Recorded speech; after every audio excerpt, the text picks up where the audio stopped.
চাই না কে আলিয়া মাদ্রাসায় পড়ে, কে কওমি মাদ্রাসায় পড়ে, কার টুপি বড়, কার টুপি ছোট, কার জুব্বা বড়, কার জুব্বা ছোট, কোন হুজুর বুকের উপর হাত, কোন হুজুর বুকের নিচে হাত, কোন হুজুর আমিন জোরে বলে, কোন হুজুর আমিন আসতে বলে, এই ছোটখাটো বিষয় নিয়ে আর আমরা ভেদাভেদ করতে চাই না।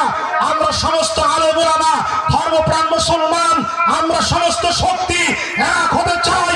আমরা যদি এক হতে পারি, আমরা যদি একসাথে লিল্লাহি তাকবীর বলে ময়দানে ঝাঁপ দিতে পারি, আগামীর বাংলাদেশ হবে আল কোরআনের বাংলাদেশ, আগামীর বাংলাদেশ হবে ইসলামের বাংলাদেশ। আওয়াজ দিয়ে বলুন ঠিক কিনা? সম্মানিত ভাইরা আমার, এই জন্য আমাদের সময় এসেছে, জোয়ার উঠেছে। মানুষ সবাই বলছে, আমরা দেখেছি ব্রিটিশদেরকে, আমরা দেখেছি পাকিস্তানিদেরকে, আমরা দেখেছি 53 বছরের শাসন, এবার আমরা কোরআনের শাসন দেখতে চাই।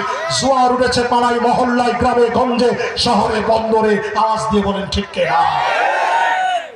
এই জন্য আমি আশা করছি, ইনশাআল্লাহ আমরা আশা করছি আল্লাহর জমিনে ইসলাম কায়েম হবেই হবে বলেন ইনশাআল্লাহ। তবে আমাদের একটু দুঃখ লাগে, মাঝে মধ্যে আমাদেরকে আবার ধর্ম ব্যবসায়ী বলছে।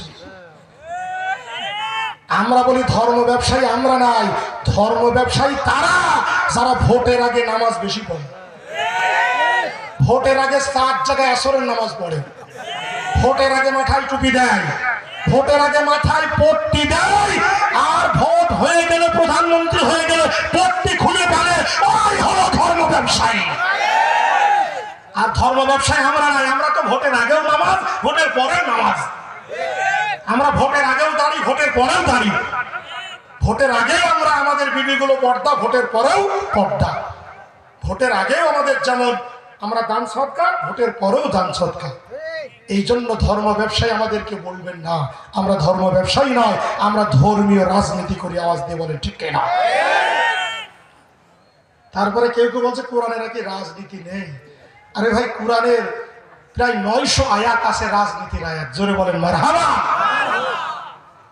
সরাসরি ইসলামী আন্দোলন করা যে ফরজ, এই ব্যাপারে আল্লাহর কোরআনের আয়াত সূরা বাকারা 216 নম্বর আয়াত, কুতিবা আলাইকুমুল কিতাল, তোমাদের উপরে কেতাল জিহাদ ইসলামী আন্দোলন ফরজ। জোরে বলেন মারহাবা। যদি আপনি মানবেন না, ঠিক আছে ভাই, একজন নামাজ পড়ে না, ভাই আমি নামাজ পড়তে পারি না, দোয়া করেন আমি যেন নামাজি হতে পারি। একজন রোজা রাখে না, ভাই আসলে রোজা রাখার দরকার, আমি রাখতে পারি না, দোয়া করবেন যেন রোজা রাখতে পারি। একজন হয়তোবা ইসলামী আন্দোলন করে না, ভাই দোয়া করেন আমি যেন ইসলামের পরিপূর্ণ জীবন বিধান মেনে চলতে পারি। এই বলুক, আল্লাহ মাফ করবে। আর যদি কেউ অস্বীকার করে, আল্লাহ তাকে মাফ করবেন। আওয়াজ দিয়ে বলেন ঠিক কিনা? আপনারা যদি আমরা এইভাবে নিজেরা যদি কামলাকামলি করেন, আমরা একসাথে আন্দোলন করে আমরা ওই ফ্যাসিস্টদেরকে নামালাম, আর আমরা ভাই ভাই যদি কামলাকামলি করি, ভাই ভাই যদি মারামারি করি, ওখান থেকে কিন্তু এখনো ওই বিদেশে গিয়ে, ভারতে গিয়ে ষড়যন্ত্র হচ্ছে। আওয়াজ দিয়ে বলেন ঠিক কিনা? ওখান থেকে ষড়যন্ত্র করছে, ভিডিও কল বারবার ফাঁস হচ্ছে, ষড়যন্ত্র করে এই দেশ দখল করার চেষ্টা করছে। যার ফলশ্রুতিতে ভারত থেকে বাংলাদেশে কিছু লোকজন ঢুকতে চেয়েছিল, বাংলাদেশের উপর আক্রমণ করবে, কিন্তু আমাদের নওজোয়ান ওদেরকে ঢুকতে দেয় না। ওরা ঢুকতে না পেরে বাংলাদেশের পতাকায় লাথি মেরেছে, বাংলাদেশের লাল সবুজের পতাকায় আগুন দিয়েছে। আমরা বলতে চাই, তোমরা বাংলাদেশ